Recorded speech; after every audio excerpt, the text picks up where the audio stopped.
بسم اللہ الرحمن الرحیم۔ اللهم صل على سيدنا ومولانا محمد افضل صلواتك بعدد معلوماتك وبارك وسلم وصل عليه۔ بسم اللہ الرحمن الرحیم۔ عزیز طلباء کرام، مختارات من ادب العرب سے بحمد اللہ تعالی آج ہمارا سبق نمبر 130 ہے، اور جو مضمون شروع ہوا تھا پچھلے کئی دروس سے، الفردوس الاسلامی فی قارۃ آسیہ، آج اس کا ایک اور حصہ پیش کرنے جا رہے ہیں۔ تو بڑھتے ہیں اپنے سبق کی طرف۔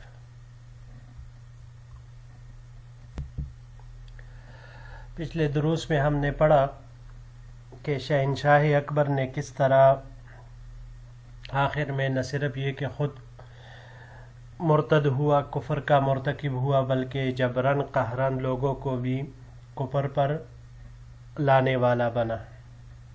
ایک نئی دین لوگوں کے لیے ایجاد کیا دین الہی کے نام سے، لہٰذا اسلامی شعائر کو مٹا دیا۔ سب کچھ اس کے ہاتھ میں تھا، لوگ اس کے ساتھ تھے، لشکر اس کے پاس تھے، شہر اس کے قبضے میں تھے، ہر ایک چیز اس کے قبضے میں تھی، تو کون تھا جو اس کے مقابلے کے لیے آتا اور دین کی نصرت اور مدد کرتا؟ اللہ جل شانہ نے ایک ایسے شخصیت کو اس کے لیے منتخب کیا جو جسم کے لحاظ سے کمزور اور ضعیف، شیخ مجدد الفسانی، شیخ احمد سرہندی رحمۃ اللہ علیہ۔ تو ان کا انتخاب اللہ تعالیٰ نے کیا۔ انہوں نے جو محنت شروع کی، انہوں نے بادشاہ کو چھوڑ کر ان کے حاشیہ بردار، فوج کے کمانڈروں اور ان لوگوں پر محنت شروع کی، اور ایک روحانی اور فکری انقلاب انہوں نے وہ اس کی بنیاد رکھی، نہ کہ کسی قسم کی فوجی اور عسکری بنیاد، انقلاب۔ تو لہٰذا اسی طریقے سے انہوں نے یہاں پر کام کیا۔ پھر آگے ان کے بیٹے شیخ محمد معصوم سرہندی، ان کو پھر یہ موقع ملا کہ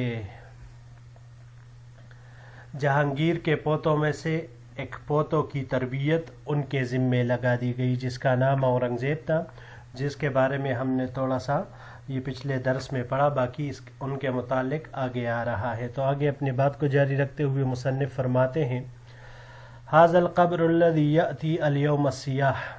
تاج محل کا ذکر کیا آخر میں پچھلے سبق کے، کہ تاج محل یہ شاہ جہان نے بنایا تھا ممتاز محل اس کی محبت میں، کہ جو اس کی سب سے محبوب بیوی تھی، اس کے موت کے بعد اس کی یاد میں یہ بنایا تھا۔ تو یہ وہاں پر اس کا قبر بھی ہے، تو اسی کے بارے میں فرما رہے ہیں، ھذا القبر الذی یأتی الیوم السیاح من اقصی امریکہ الی آکرہ قرب دہلی لیشاہدوہ۔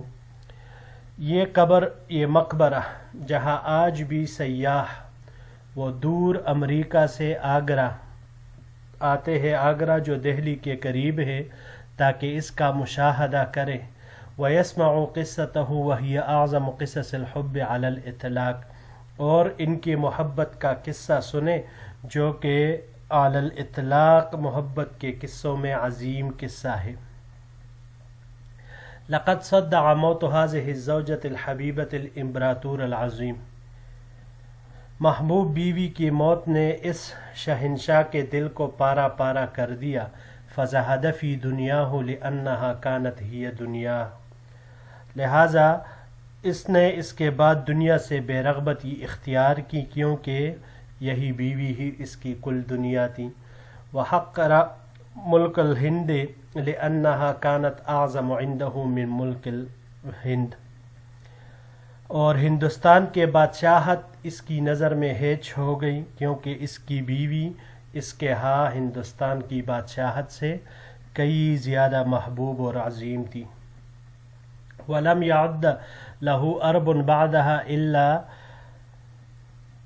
أَن يَمْلَسَ مِنْ حَاضِرِهِ وَيُغْلَ بِذِكْرِيَاتِهِ فِي مَصَارِبِ الْمَاضِي لِيَعِيشَ بِخِيَالِهِ مَعَهَا۔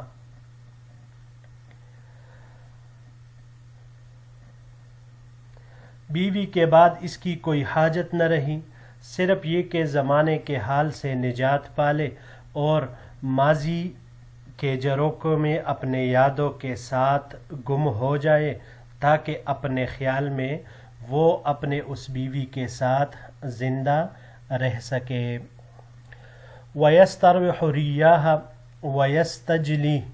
وَيَسْتَجْلِيَ جَمَالَهَا وَيَسْمَعُ خَفِيَّ نَجْوَاهَا وَيَحِسُّ حَرَارَةَ أَنفَاسِهَا، اس کی خوشبوؤں کو سونگے، اس کے جمال کا نظارہ کرے، اس کی چھپی ہوئی سرگوشیوں کو سنے اور اس کی سانسوں کی حرارت کو محسوس کرے۔ ثم استحال حبه إياها حبا لهذا القبر الذي شاده لها، پھر اس کی یہ محبت اس مقبرہ کی محبت میں جس کو اس نے اپنی بیوی کی یاد میں بنایا تھا تبدیل ہو گئی۔ شادہ لہا، اس کے ساتھ یہ اگلے سلائیڈ میں آ رہا ہے کہ اس بیوی کے یاد میں اس نے اس مقبرہ اس کے لیے جو تعمیر کیا تھا تو اس کی ساری محبت اور توجہ اسی پر مبذول ہو گئی۔ یہاں پر یہ 3 لفظ ہے جی، یملسہ، ملسہ، یہ باب افعال سے یہاں پر استعمال ہوا ہے املاسن، املاسن پھسلانے کے معنی میں یہ آتا ہے۔ اس کے علاوہ اگر ہم اس کو باب تفاعل سے لے لیں تملسن تو بچ نکلنے کے معنی میں پھر یہ آئے گا، اور باب سامعہ سے ملسن، لام کے حرکت کے ساتھ شکنا ہونے کی وجہ سے پسل جانا، اس معنی میں یہ آئے گا۔ یستروح، رواح سے ہے، یہ باب استفعال سے یہاں پر استعمال ہوا ہے استرواحن، سونگنے کے معنی میں یہ آتا ہے۔ ریاح، ریا یہ عمدہ خوشبو کو کہا جاتا ہے۔ جی بڑھتے ہیں اگلے سلائیڈ کی طرف۔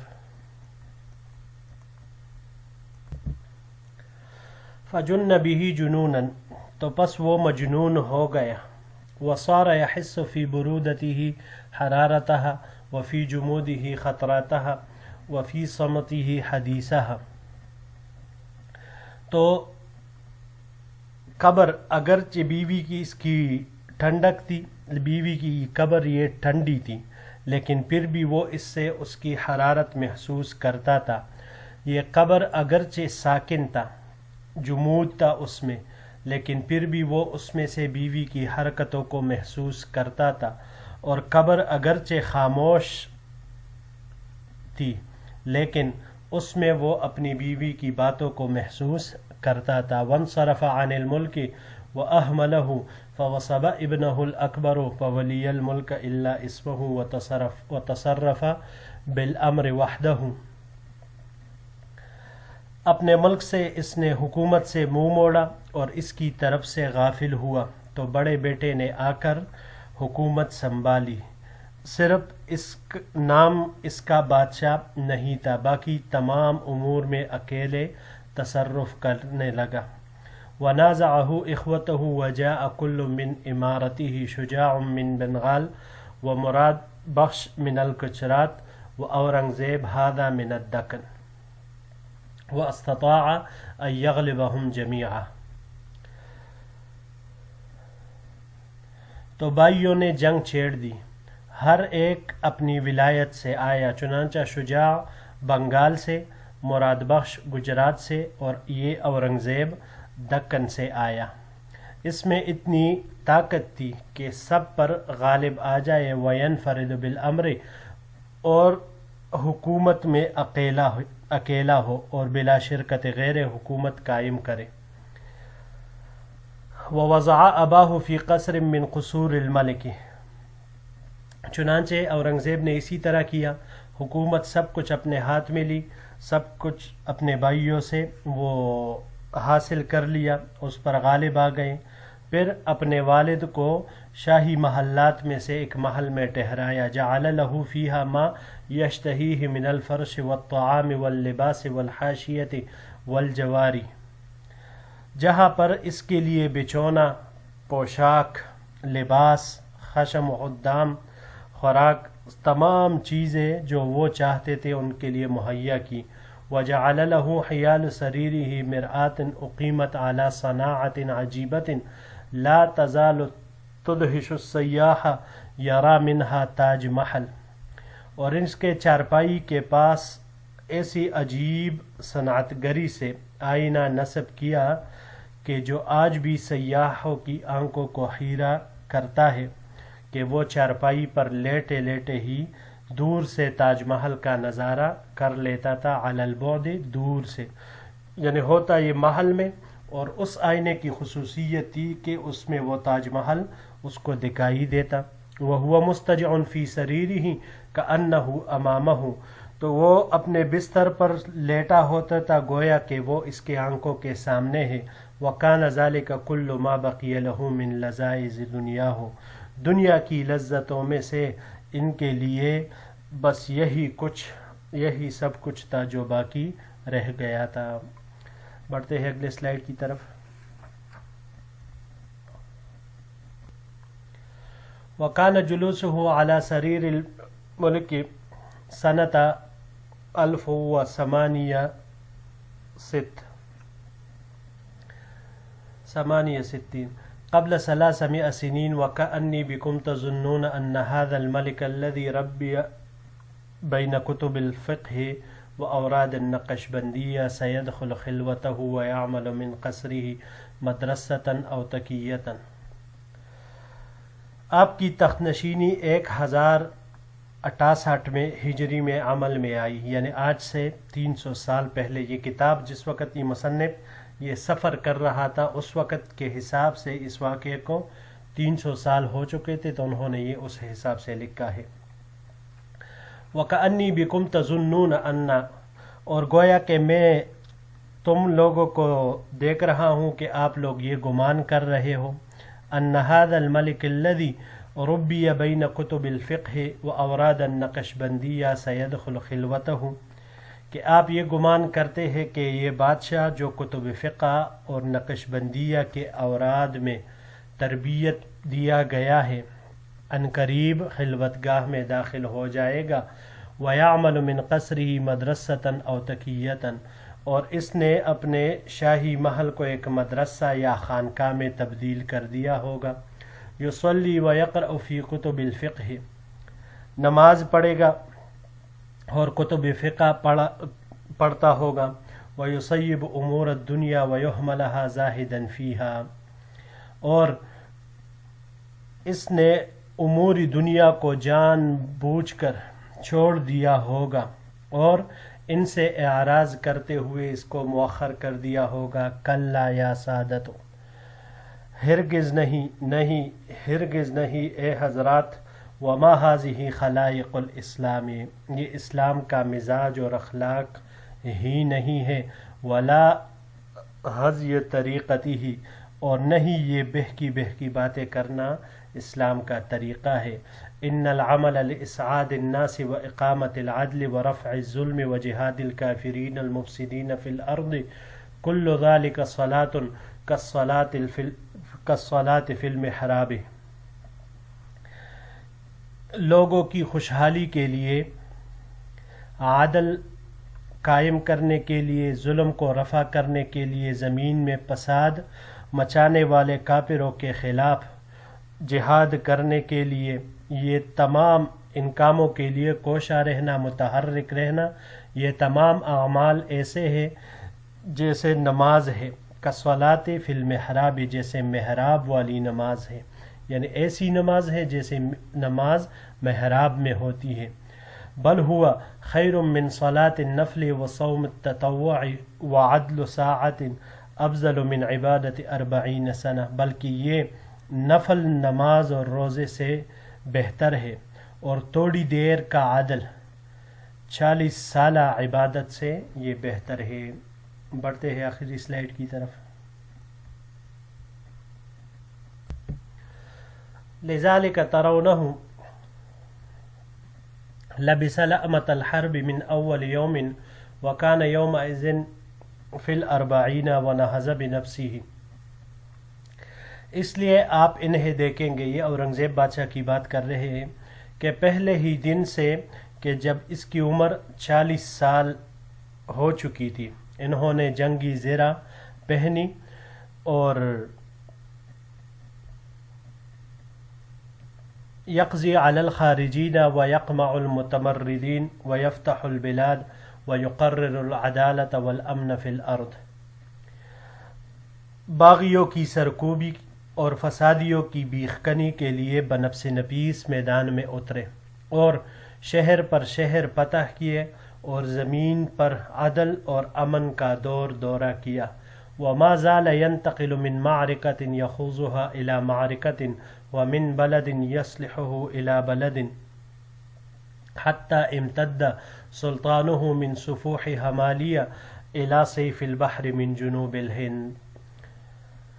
اور وہ برابر ایک جنگ میں کودنے کے بعد دوسری جنگ اور ایک شہر کو ٹھیک کرنے کے بعد دوسرے شہر منتقل ہوتے رہے یہاں تک کہ ان کی حکومت ہمالیہ کے دامن سے لے کر جنوبی ہند میں سیف البحر تک وہ پھیلی.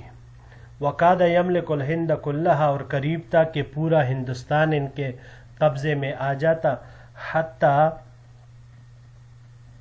قضیا شہیدا فی سبیل اللہ فی اقصى الجنوب بعیدا عن عاصمته باکثر من 1500 کیل، کہ اپنے دارالخلافہ سے 1500 کلومیٹر دور جنوبی ہند کے آخری حصے میں جام شہادت نوش فرما گئے. یہاں پر یہ ایک ہی لفظ ہے متمردین، مردہ سے ہے. مردہ یہ باب نصارہ سے اس کا مصدر مردن آئے تو نرم کرنے کے معنی میں ہوگا، اور اگر مرودن آئے تو پھر اس کا معنی ہوگا سرکشی کرنا. یہاں یہ باب تفاعل سے استعمال ہوا ہے، تمردن سرکشی کرنے کے معنی میں یہ آتا ہے. اس کے علاوہ یہ باب کرما سے بھی استعمال ہو سکتا ہے، مرادتن سرکشی کرنے کے معنی میں. جی عزیز طلباء کرام، یہی تک ہمارا آج کا سبق تھا. انشاءاللہ العزیز اگر زندگی رہی تو اگلے درس کے ساتھ پھر آپ کی خدمت میں حاضر ہوں گے. السلام علیکم ورحمۃ اللہ وبرکاتہ.